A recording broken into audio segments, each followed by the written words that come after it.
You're listening to Rabbi Aryeh Wolbe, Director of Torch, the Torah Outreach Resource Center of Houston. This is the Jewish Inspiration Podcast. So let's go through the Seder. And before we go there, there's specific mitzvot that we need to complete during that first night of Pesach. And so it's once telling the story, correct? Time out. First night and the second night. Okay, first night and the second night. Okay, just making sure. Okay. And if you're listening in Israel and you live in Israel, only the first night. But Okay. for most people listening, first night and second night. So there's full-blown Seders two nights in a row. Full-blown Seders. Yeah. Two full-blown Seders. We're talking like 5 hours. Some people go as much Okay. as 6 or 7. I don't know if my wife, I think she is aware of that she's going to be preparing She two knows Seders much in a row. better than you. Okay. So You were not aware. So it's telling the story. 4 cups of wine, that's a specific mitzvah on its own. It's a rabbinic mitzvah, yes. Okay. The idea is that each cup of wine represents one of the terminologies used in the Torah for the redemption. Okay. V'hotzeiti, v'hitzalti, v'ga'alti, v'lakachti. God will take us out. God saved us. God redeemed us, and God took us. Each one of them we celebrate with a glass of wine Okay. or grape juice. Continue with the list of mitzvahs. Okay. So Matzah, eating matzah, eating the matzah, telling the story. and there's a fourth one, I believe. Myrrh. Myrrh is also The bitter herbs. The bitter herbs. It's also a biblical commandment. Yeah. Okay. And it is also one of the mitzvahs to tell it to the children. Is that the key? That's telling the story. Telling the story to the. Okay. The actual phrase in the Torah is "V'gata levincha." You should tell it over to your children. Okay. So take me through the Seder. Make me prepare me.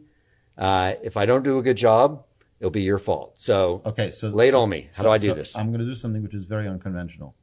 I think we should all sing the Kaddish. Kadesh Orchatz Karpas Yachatz Magid Rachza Motzi Matzah Moror Korech Shulchan Orech Tzafon Borech Halel Nirsa. Those are the 15 different steps of the Seder. That's beautiful.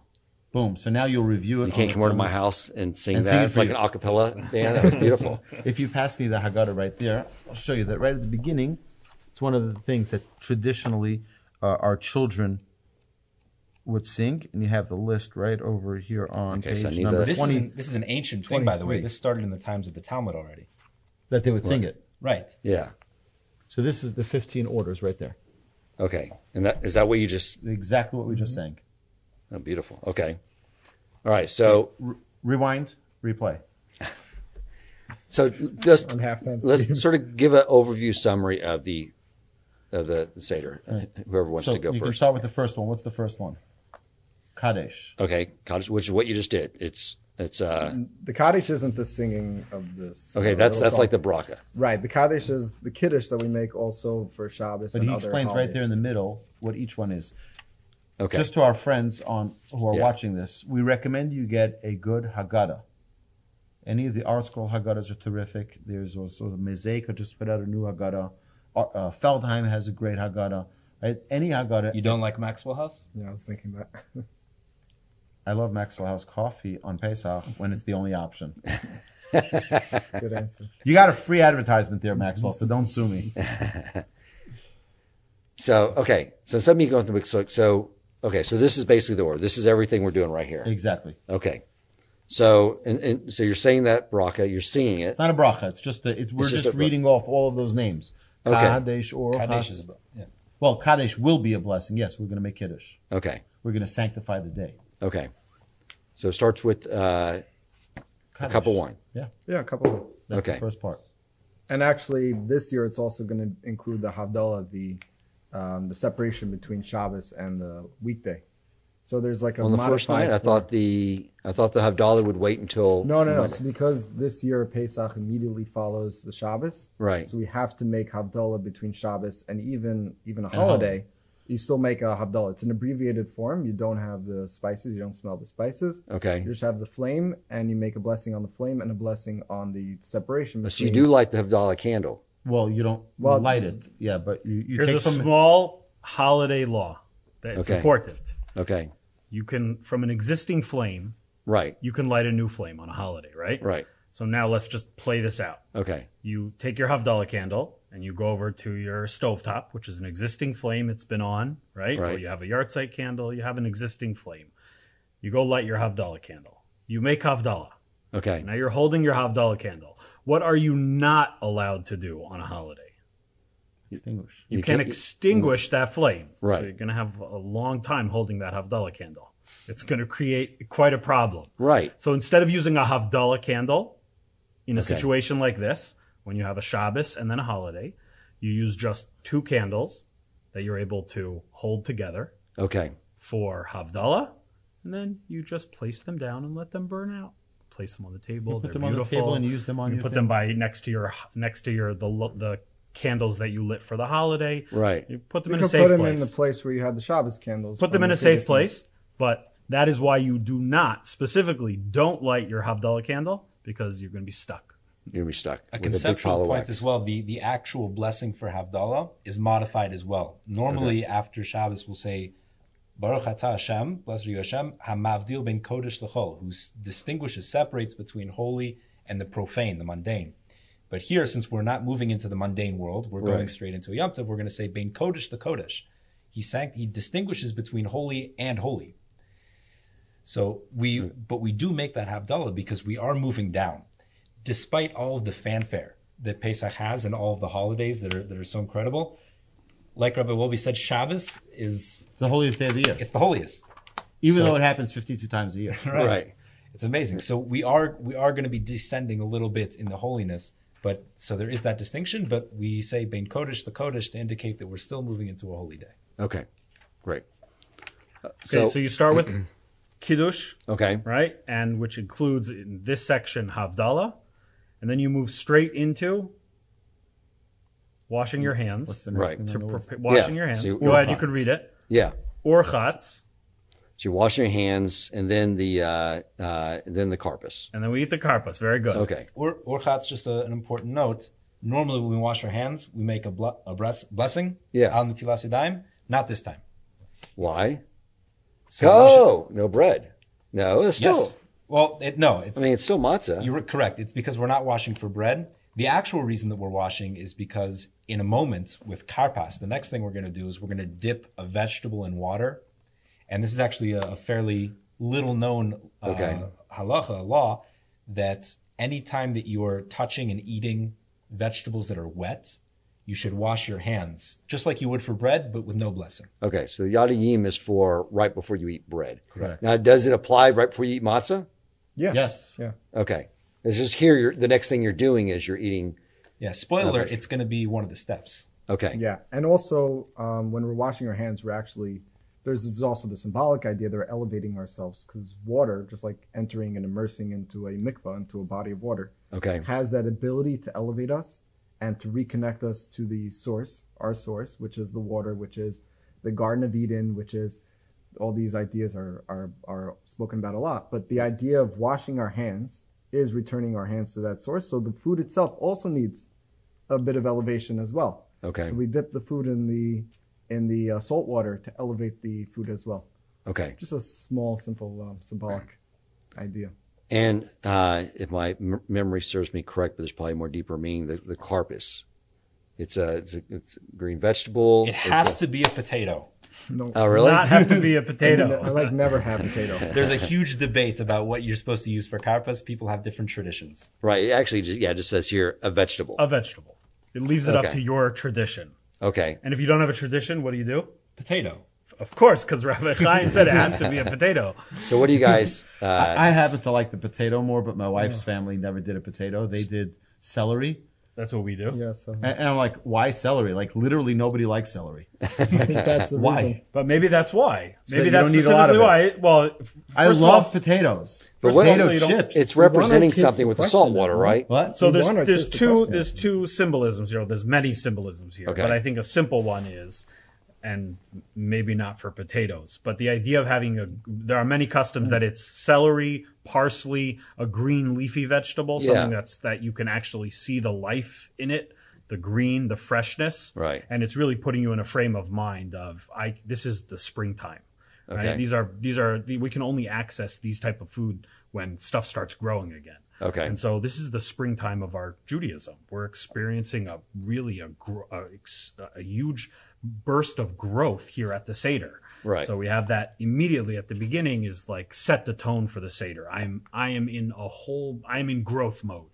Right? I'm going to go through a lot of ups and downs through the Seder. Okay. I'm going to have energy. I'm going to get tired. I may get a second wind. Right? I'm going to have a cup of wine. It's going to make me a little loopy, and then I'm going to come back down, and then I'm going to have another cup of wine. I'm going to stuff myself with matzah. It's going to be a lot of ups and downs. Right. Set the tone right at the beginning. This is rebirth and renewal happening right now. Right. So that was a long time ago because Jews didn't know about potatoes until the 13, 14. Big advocate for potatoes. I feel like the potato lobby got involved in About this. 700 years ago, we I think upgraded it's all a already. repair for the Mr. Potato Head. So do you have a baked potato, and you're dipping a baked potato in salt water? Well, so is it an important thing is that it needs to be a small amount. You can't eat too much of Like it. little russet potatoes? Yeah. Tiny Okay. little red one. They can be Okay. pieces also. That doesn't. Okay. No, they cut them up. Now, why the salt water? So salt water, something Tears. bitter, They're tears, is Okay. understanding the context of, yes, we're experiencing renewal, but we have to understand, where did this spring forth from? It It came came out from- of something that was so bitter and so terrible, that process that we had to go through in Egypt to separate ourselves from the Egyptians, to become Right. a nation born out of another nation, right? Living Right. amongst the Egyptians and then coming out, just being taken by Hashem, understanding that. So we have to put ourselves also in that mindset from the beginning, is that there was extreme pain. And let's start to experience some of that pain, because experiencing it together tonight will allow us to spring forth Right. from it. There's also something that salt sense. is a preservative, which is one of the reasons we dip our challah in salt. Whenever we cut our challah, we dip it in salt. On Shabbos particularly, right? We have salt on the table. And the reason we do that is because salt is a preservative. And what we're saying is that the relationship between us and the Almighty will be preserved for forever. So when we're taking this vegetable, we're dipping it specifically in salt water to say, yes, although it was bitter, although it was difficult for us, but God never forgot about us. That relationship is there forever. Right. It was specifically the tears and our crying out that awakened God's compassion for us and led to the redemption in the first place. That is Right. what he saw. That is what he heard. That led to that, to him speaking to Moses, and eventually leading to the redemption. So those tears also not only signify the growth that we had, but like Rabbi Wolbe is saying, it was that connection that is inseparable. Yeah. Unbreakable. Unbreakable. So, and the whole thing with the plant is it begins with a seed that decomposes. So it's sort of like this growth that we have is always going to be preceded by moments of maybe pain doubt and of struggle, and that's going to happen throughout the year for all of us. Maybe not you guys, but for me, where you have some struggles, and then from that comes growth, and that You're right. takes us You're with the us. only one who struggles. Nobody else struggles. That's a great point. Like, if you note, there's this really interesting juxtaposition throughout the whole night that can be a little bit confusing. Like, we're eating matzah, which Rabbi Wolbe said is the bread of affliction, the bread of poverty, right? It's supposed to be sad, and then we eat maror, which is supposed to make us, bitter. We don't enjoy that, and salt water for tears. Like, it's a sad night, but on the other hand, we're supposed to be like royalty the whole night. Right. And we have all of our finest things, and we lean to the side when we eat. We'll discuss that later. And so we have this very, like, am I supposed to be enjoying it? Like, I'm on top of the world, I'm the king? Or am I supposed to be sad? So it can. And the appear matzah confusing. has that dual nature to it too. It's like this dual nature of everything. It's of slavery and freedom. Yes. All this is sort of like They two sides of the weren't same slaves. coin. They weren't slaves when they were eating it. They only ate it after they left. Okay. I mean, the reason was that they didn't have time to let the dough rise because they were rushed out. So they weren't slaves technically at the point they were eating it. True. But how did you refer to matzah? Bread of affliction. The bread of affliction. Okay, so Lechem oni. that's sort of the opposite side of the coin. And then the affliction and the freedom, they're very intertwined. Right. You So can't have the one without the other. Right. So it's and all of this also is supposed to, like Rabbi Wohlgelernter was saying, the experiential nature of the whole night. that it's specifically, we have such a stark contrast of experiencing such pain and intense mourning for the pain that we suffered before. And then on the other hand, we have this very extreme, on the opposite end of the spectrum, where we're lounging like royalty. Right. It's to really experience that transition, to really feel what it would have been like to move from a state of slavery into that state of incredible freedom. We need to maximize that experience of the contrast. That contrast is so great because you have at the beginning of when we start eating later on in the later on in the Seder. So we have the matzah, the motzi matzah, and that we eat leaning to our side because that's royalty. Then we eat the maror, that we eat sitting upright because that's not royalty. And then we eat the maror with the bitter herbs that we do lean again. So you're going back and forth right there experiencing this is royalty, this is not royalty, this is royalty again. And this, right, you understand? So that contrast comes and goes constantly throughout the night. We see the ups and downs of the Jewish people. They're almost there, no, but they're not. But they're almost there, but they're not. Right. And that's I was just talking to somebody just this week. He was telling me, so many struggles. It's so difficult. I said, thank God. That means you're a healthy human being. Because if you had no problems, you're probably dead. Right. Right? It's like in the EKG, when you do an echocardiogram of the heart of someone's, right? So a healthy person will have an up and a down, and an up and a down, and an up and a down, and an up and a down. Well, what's if it's just flatlined? Well, that's when they're dead. Right? They have no more challenges. Right. Healthy people have ups and downs. So welcome to the club. Okay. So in the whole thing you start off with, Rabbi Bucsko, but this is a time to make it experiential. That there's an idea here too that the Jewish people throughout history, there's going to be that point like when Joseph is in the dungeon, next thing you know he's running all of Egypt. That type of transition is something that I think he wants to ingrain in us, that there will be that point in time where... And in no time later, the Jewish people are slaves, and in no time later, they're out of slavery and freedom. Yeah. And then you constantly have that struggle. So everything's meant to be transitory for growth. And the Jewish people are at the highest point ever, right? The revelation of God at Mount Sinai, and 40 days later, their idolatry, ridden. So it just doesn't make, that's the reality of healthy people. But it means that it doesn't matter what your circumstances are, what your situation is. You should never allow yourself to be defined by that, because if it could change in a second. It could change literally like a flip of a switch. I gotta say it that way. But if it could change just like that, then that means your situation literally does not define you. Right. What happens next, maybe, but you don't know what's gonna happen next. God can take you out in a second. So we should not only experience that tonight or during the Seder, but we should recognize that means that at every moment of our lives, we're not going to let our circumstances define us and limit us to what we are in that moment, because it could change in a second. Beautiful. Okay. Let's go on to Yachatz, the breaking the middle of the matzah. Walk me through this and what it means. So we break the middle matzah. Yeah. So there are 3 matzahs. Okay, so you have 3 matzahs. They're covered up. You take the middle one, you break it in half. Right. So the top one is called the Kohen, then the Levi, and then Yisrael. Anybody who says that there isn't, what do they call it? Inequality in Judaism or in the world, it's false. There is inequality.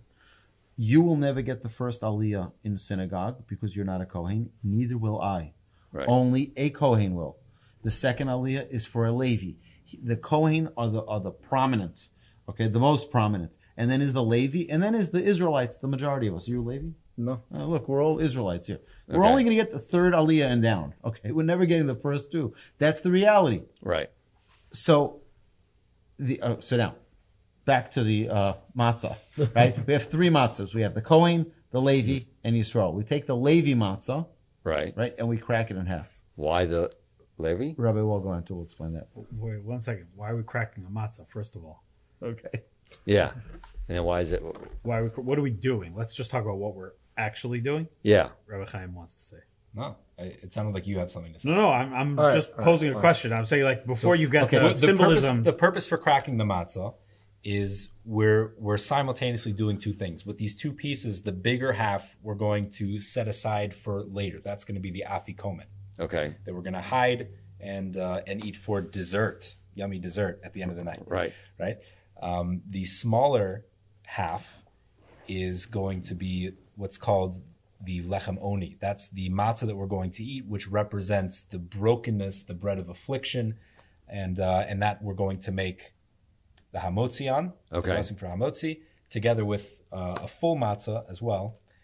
Actually, two full matzahs, so that we can have Lechem Mishnah. So we'll continue to use that smaller one as We part will of use our it. Right. part of our Seder. Okay. Bigger piece gets put away for later. Okay. And then as part of our storytelling and experiential part, we're going to continue using a piece of this. The half, the smaller half. The smaller that you half broke that in the you're middle. leaving on your Seder plate, Okay. or with your matzah. Okay. Now, matzahs. anytime someone asks you at your Seder, why do we do something? You say, so that you ask the question. Right. So That's exactly why we do it. So that's a good safe, you have a safe answer to any question. It's so that our children also ask. Specifically, that we do odd things at the Seder, Right. so that our children keep asking questions. Right. But And- there are really two other reasons. Just There are hundreds of other Yes. reasons. There are hundreds, right? But there are Right. two main reasons. Okay. One is because we need to get in the mindset of a poor person, and a poor person breaks his food. He splits his food in half, and then actually he always puts aside the bigger portion for later, and he saves the bigger portion for his second meal. Right. So that's what we're doing. We're essentially putting aside the bigger portion. Okay. So that's just getting into the mindset of what it means to be poor and afflicted and so on. But there's really a second aspect to that I only heard a few years ago, and it really resonated. What we're going to use the larger portion of the matzah for, eventually at the end of the night, is what we call the afikomen, the matzah that we hide away, and is going to represent the karban pesach, the Passover sacrifice, the Paschal lamb, whatever, that Okay. we don't actually have today, that they would eat for dessert, like you said, dessert. Right. They would actually eat the Paschal lamb for dessert at the end of their Passover meal. Right. So the reason why we're putting it away is because this is the thing we anticipate the most. This is the thing we're waiting for. It's the thing we want. Right. Our entire Seder is heading on a crash course to this one moment when we finally get to take out the afikomen Right. and enjoy it. We finally get to partake of the whole focus of the day. Well, not the focus, but the main course, the Passover sacrifice. Right. What does this Passover sacrifice represent? What is this piece of matzah, the larger piece that we're putting aside? Yeah. It represents our olam haba. It represents our future reward. That while we're going through the journey, while we're going through our ups and downs, Right. we always have our eyes on the prize. We're always keeping our mind focused on that final goal, on that moment when we can enjoy the like you said, our desserts, when we can enjoy our final Okay. reward in the world to come. But we got to go through that process. We got to go through that journey first, and sort of got to hold ourselves back and contain ourselves so we don't just jump all over it. We got to leave it to the end of the meal. The kids actually steal it. That's a whole other thing. Okay. That's Let's more talk- the chaos, yeah. And since we missed my Hebrew study with you, and what is, so you can teach me some, what is afikomen? How do you translate that? What's the English equivalent Dessert. to that? It means Yeah. dessert. Oh, I think really? it's Korean, Okay. I think. Yeah, something like that. Okay. So the idea is that is our olam haba, that is our final reward. Okay. That they didn't experience fully, even leaving the land of Egypt. They didn't experience the final reward that God is, the culmination of all their efforts. They didn't experience that yet. We're not going to experience that till after the Messiah comes and after the entire process of the world is completed. But at least to have our eyes on the prize and then finally get a taste of it at the end, that is the second reason that we break the matzah and we set aside that portion for the end of the journey. Nice. With Okay. the breaking also, there's a deep Kabbalistic tradition Mm-hmm. that when you break it, you should break it in a way that the bigger piece looks like a vav and the smaller piece looks like a hey. The reasons for that I'm not allowed to disclose to you, but there's a trick for how to do it. You want to know the secret? Yeah, I'm trying to visualize breaking a matzah to look like a hey. I'm going to Yeah. end up with just like a It's total mess. it's not easy, but I'll tell you the secret how Okay. to do it. When you break it, you tell your family, look, this is a vav and this is a hey. Can't you see it? And then you put it away. Okay. Quickly. Very That's how it good. works. Nice. Very Excellent. good. That was some deep Kabbalah. So that really gets you going into the main part of the Haggadah, the Right. essence of the Haggadah, which is Magid. If the Okay. mitzvah of the night is to tell to the attendees, tell Okay. to yourself the story of the Exodus. Right. So that breaking the matzah and going in the experience of we're back in Egypt. It takes us right back there where we broke the bread. We didn't know where our next meal is coming from. We're Right. slaves. We're poor. We're down at the bottom. We're right back in there. Now we start telling a story.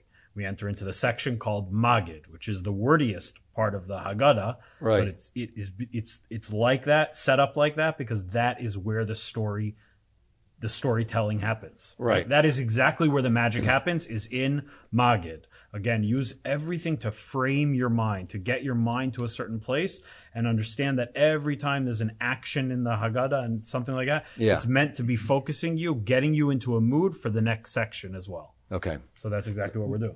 Magid, the word Magid, is really the telling of the tale Okay. that is told by itself, really. Because if it is for me to be telling it, it would be lehagid, is to say. Okay. But it's Magid. We want it to be, like we said before, an experiential experience where the story almost tells itself. Okay. Right? Almost like you're experiencing it, like you're witnessing it in the moment. Right. That's a story being written right So in front of your eyes. it's not that you as the head of the table are just going to be listing off the story. You want it to become that the story becomes alive through the discussion that you have. Okay. And you need to feel it too, right? Because as the law is, and I think it says in the Haggadah, that even though the verse, the source for it is that you should teach your children, but the law is that even if you don't have any children, if you're making a Seder only by yourself, you have to say the whole thing out loud. It's internalizing the whole experiential nature of this. I mean, it's for you as well. So it's Right. not just, you're not the performer here. You're experiencing it. And a good idea in preparing, in your situation, to lead a Seder. Yeah. But even to participate in a Seder, to put yourself in the right frame of mind. Yeah. I really think it's important to read through the Magid section of the Haggadah before you sit down. Don't just rely on what you remember from last year. Okay. But get yourself in the mindset. I know you don't like preparing the kids, but as an adult, I think No, you can do it. for sure. But I think read through it and understand where are the parts in here where would be a great springboard for conversation. Yeah. Even jot down some notes is like, hey, this is interesting. I'm not going to really, I'm not going to devote serious time to think about it right now, but this would be a great discussion to have over a glass of wine at the Seder in the middle of Magid. What's Right. with this word? What's with this idea? Why is this paragraph even here? How does this have anything to do with Pesach? Ask those questions on every single paragraph and you'll discover a flow. Hopefully you'll uncover a flow and create a flow at the Seder, again, from slavery to freedom. Create that flow through the words of the Haggadah. So there's actually an age-old custom that the Shabbos prior to Pesach, people would read the whole Magid. They would Not a read joke. it. Right. Not They a would joke. read You it the read it. Shabbos before, after Mincha. Everyone would sit down with the Haggadah and go through from Magid all the way through till we eat the meal part, the eating of the meal. And the reason is exactly like Rabbi Yaakov is saying here, that you want to get into the frame of mind. And when you read it and you start thinking, you have all these questions like come up, and like the idea is get into the frame of mind. This is it's not only a time of redemption on Passover. It's called Chodesh Agula, the month of redemption. Okay. The whole month is a time to prepare. When you Well, say- there's even a part of Magid that says that, right? Yes. They originally thought that, and this is just a logical assumption. You would think that you'd have to start discussing this, telling over the story and engaging in the experience already from the beginning of the month, because that's when the whole thing started. Right. The first commandment that was given to the Jewish people, literally in their history, was given on Rosh Chodesh, which is the portion that we just read last Shabbos in Shul. Right. So the idea is that they thought, this is again just basic assumption, we're going to start discussing it from Rosh Chodesh, from the beginning of the month. And then they looked at the verse, and the verse states explicitly that it should be on this night. So they said, okay, so on this night we're gonna start discussing it, and we're gonna go over the story. But the basic assumption is it should be the entire month. Right. Yeah. So when you say that the Shabbos before they typically read it, is that as part of a group or individually? Individually. Okay. Individually. Every Because person. this year you've got about 5 hours in between Yeah. the practice Get a and the real reading. thing. Right, I exactly. think they might even do it this. I think you do it this Shabbos. Yeah, This I think Shabbos you they could do it this Shabbos. It gives you a couple extra days to prepare. Yeah, it's Come interesting. up with ideas, questions, It's insights. interesting that we have these days to prepare for for the Haggadah, but my father always points out that you never have a full week to prepare for the Shabbos of Bereshis. The beginning, where the first portion of the Torah, which is dealing with all of creation, with all of the mystical, deep, hidden secrets of creation, you don't have enough time to prepare for it ever, right? For the Haggadah, you have a full week to prepare at least. In fact, the halacha actually says that we should start preparing for Pesach a month before. So actually, the students would sit with their rabbis on Purim itself, which is exactly a month before Pesach, and start learning the laws of Pesach.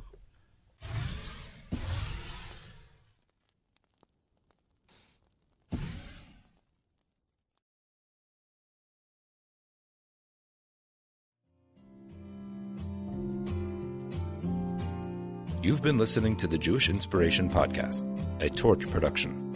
Become a supporter at torchweb.org because your assistance enables more Torah learning around the globe. To find more lessons offered by Torch, please visit torchpodcasts.com.